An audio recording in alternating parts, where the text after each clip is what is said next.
Hello and happy Monday to those of you who are tuning in the first day this is launched or somehow managed to also watch this on a Monday.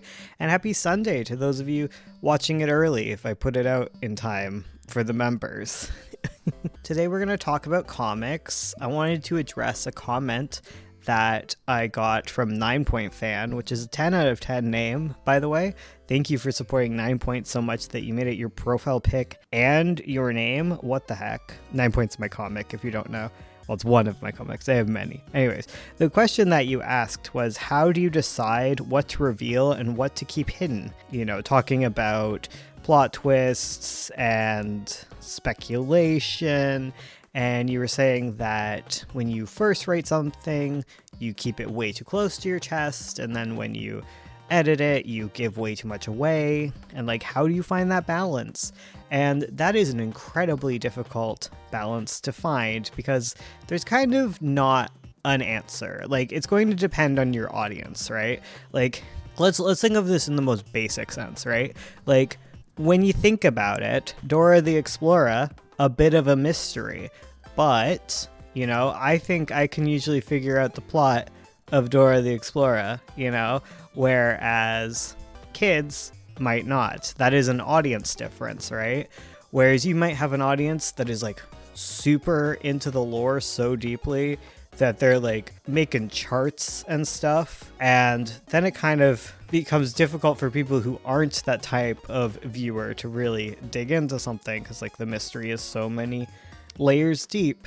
And an interesting kind of clash I found of that is in like Steven Universe, like the big reveal about the diamonds, whereas like the fandom was able to piece this all together and they were kind of expecting even more of a big reveal because they'd figured it all out before the child audience would have.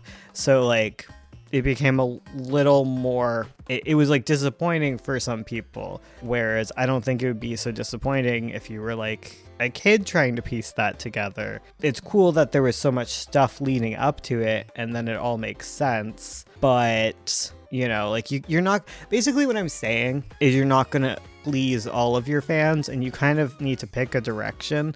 Like you need to pick how much you want to share to people, and the way to make sure that you're hitting it right with a fandom that you are intending is to get readers to go over your script, you know, get people who are into it, people who like similar mystery stories that you're going for, and give them your script and be like, hey, you like mystery comics that are weird, you know, you like these weird mystery things, can you look at my script and give me like notes throughout it and tell me like your different theories as you go throughout it, you know, like that will give you a sense of like how things are unfolding for readers. Like that's kind of the only answer to ever understand what readers are thinking, is to actually get some readers and ask them. And usually your beta readers are just going to be your friends. You just got to find friends.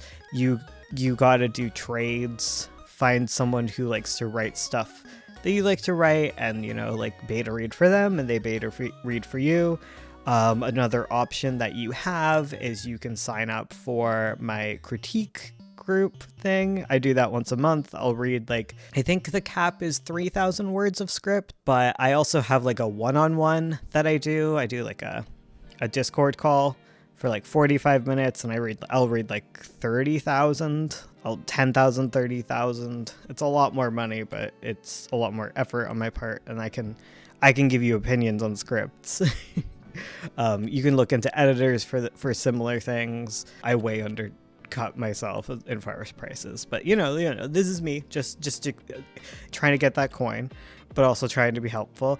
And for free options, you can look towards my Discord too, because like my Discord has lots of comic people there. You could ask if anyone would want to do some beta reading for you.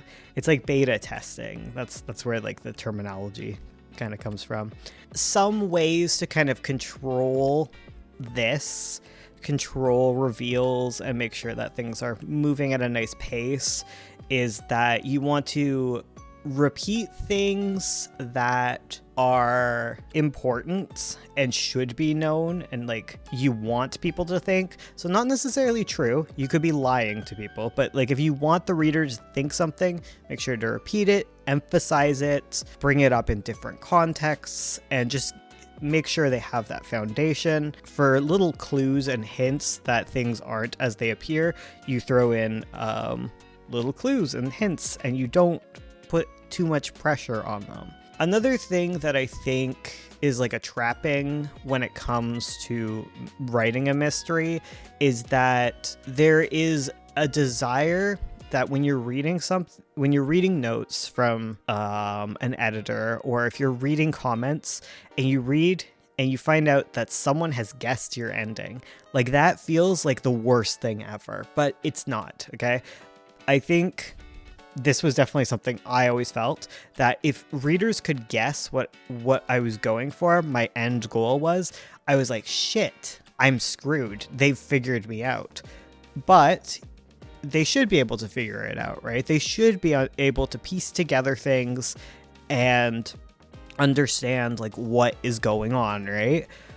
But your job when they understand things isn't to change your mystery entirely because you're like, oh crap, they got it, I need to make this more complicated. No, you fabricate complication by adding red herrings. You add misdirection. You make them doubt themselves. Like points where your reader are starting to understand something and have like come to the correct conclusion, that's when you sow the doubts in. And that's when you get the reaction when the reveal finally does come of like, oh my god, why did I doubt myself? I knew it. They might not even say why did I doubt myself. They're like, I knew it.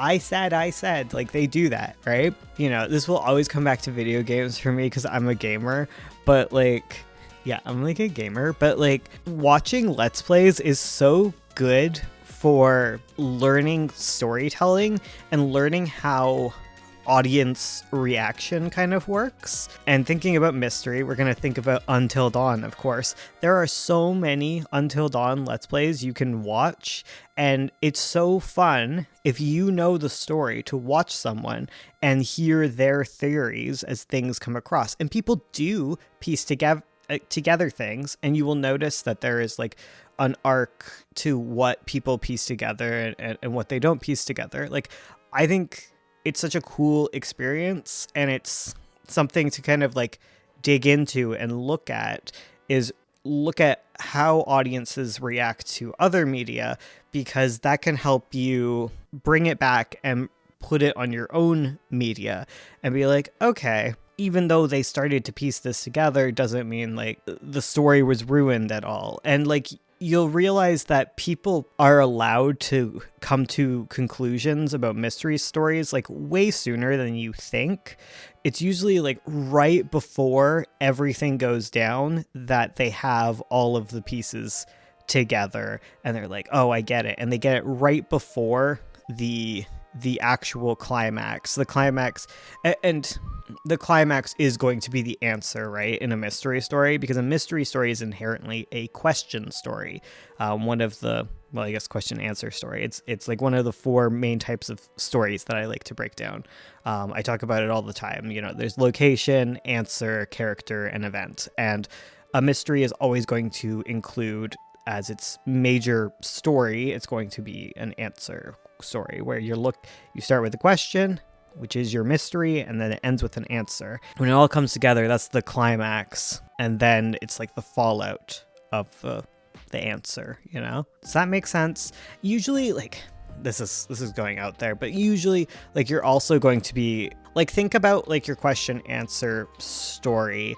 The question usually starts at the inciting incident and then ends at the climax, and there's other stuff around the question, right? Like the question of who murdered this man needs to be answered, but you're also dealing with the fact that a man got murdered. You know, there was obviously some preamble before the man got murdered, and that would be like your character plot is set up, your event plot is set up, where there is a status quo where the man isn't murdered, and then the man is murdered, and that is a question, and it's also a continuation of the event plot where the status quo is unwound. So the inciting incident becomes the beginning of your question plot. The climax becomes the end of it because it's like, oh, we figured out who murdered the man, and now we have to reestablish a status quo by catching the one who did it, you know? I hope that makes sense.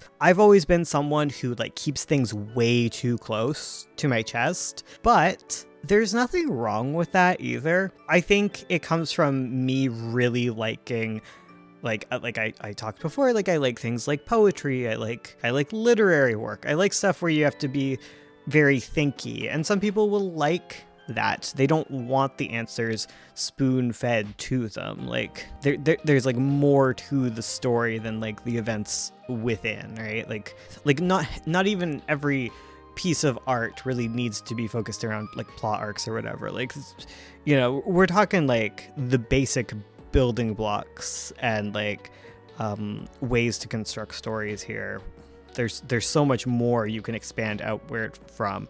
So like Pretty Mouth, people really like it because they really like to think about it and they like the emotions to it. Pretty Mouth being a comic that I made that I don't love, and it's a very confusing plot, and I don't think I do a good job with it because like I don't think I want to hand feed so many answers, but I think I want like more for people to dig in and find on their own, I guess, is the issue that I take with Pretty Mouth. It really depends on the audience. It really depends on what kind of audience you want for your story. But yeah, I hope that helps. Please leave any questions you have down below.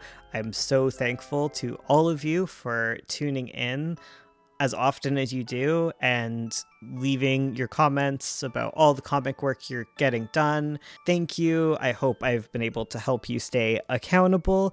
And yeah, I will see you guys in the next one.